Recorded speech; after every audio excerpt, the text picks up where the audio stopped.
Episode 22. The CEO's Enemy. Jade waited until the tea cooled down slightly and then drank it in one gulp. When she was done, she held the cup in front of him and turned it upside down to show him that she had finished it.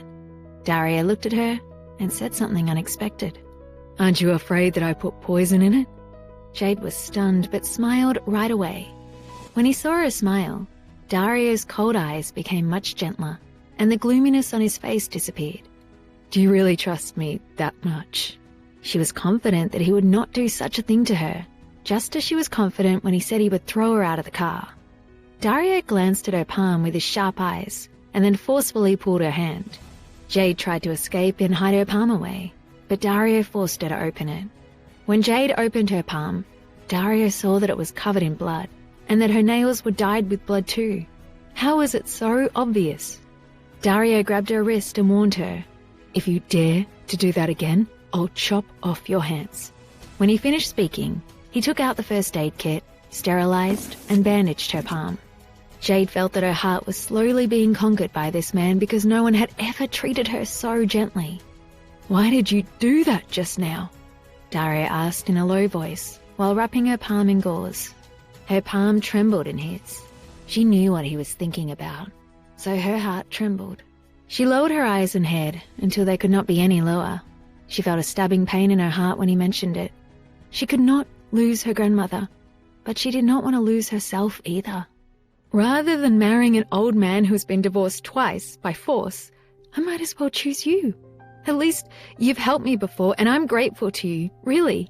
Jade raised her teary eyes that were filled with sadness and despair. Daria did not know what could make such a young and beautiful lady have such an expression.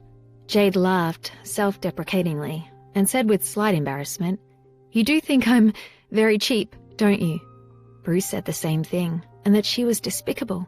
She was beginning to feel the same way herself. Yesterday, she took the initiative to kiss him and even slept in the same bed as him. Now, she wanted to have sex with him? Anyone, no matter who it was, would feel that she was cheap. But Dario did not think so. He looked into her teary eyes with his gloomy gaze and said indifferently, "No, you're just drunk." He then smirked and his pupils contracted. "What's the matter? Do you care about what I think of you that much?" "I didn't," Jade said with a slight blush on her cheek as she lowered her head. Why did he always say something that would mislead her? She opened up her right hand, but just as she was about to clasp her palm, Dario instantly grabbed it tightly. Whenever she felt nervous, she would clasp her palm. Sometimes she didn't notice that she'd done so even when she was injured, but Dario could immediately tell what she was going to do next. "Did you forget what I just said?"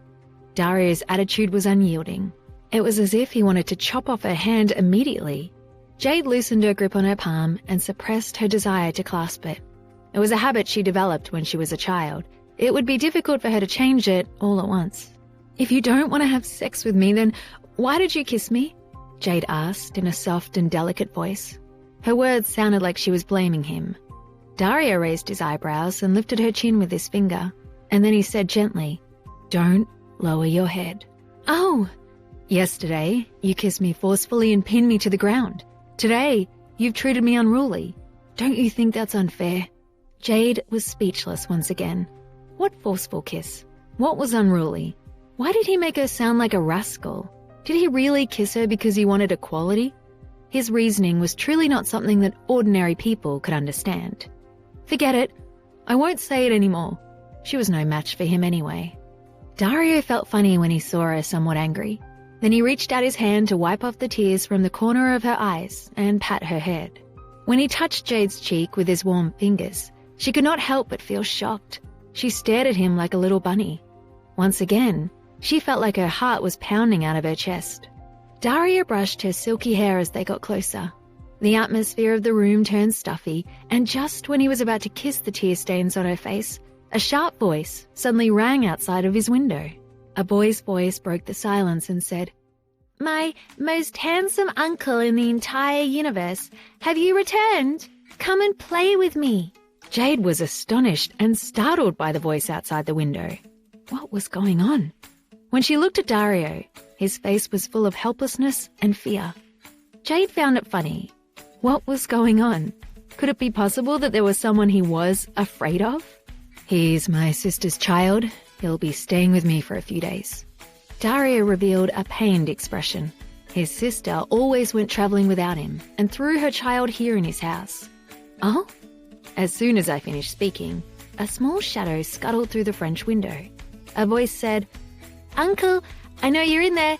I've asked the butler. If you ignore me, I'll tell my mum that you bullied me." Then a child about 5 or 6 years old appeared before them. Jade glanced at Dario and noticed that his face had sunk and turned dark. After the little boy entered the room, he turned on all the lights. He first saw Dario, then his gaze stopped at Jade, as if he were curious about what they were doing. For a moment, awkwardness filled the room, and the three of them stared at each other without saying a word. "Wow, where did such a beautiful woman come from? Uncle, is she an angel?" The little boy earnestly asked as he looked at Dario in surprise. Jade was dumbfounded by his praise. An angel? No one had ever flattered her like that before. Why were all the men in this family so good at flattery? "Uncle, who is she?" Before the little boy could finish speaking, Dario interrupted him with his indifferent voice. "Get out!" The little boy ignored him and happily ran to Jade's side. As he blinked his big round eyes, he smiled and said, "Hello, Angel. I'm Leopold and my nickname is Leo. My mum also sometimes calls me Little Darling. All right, I have another nickname that Uncle gave me. He always calls me Little Brat."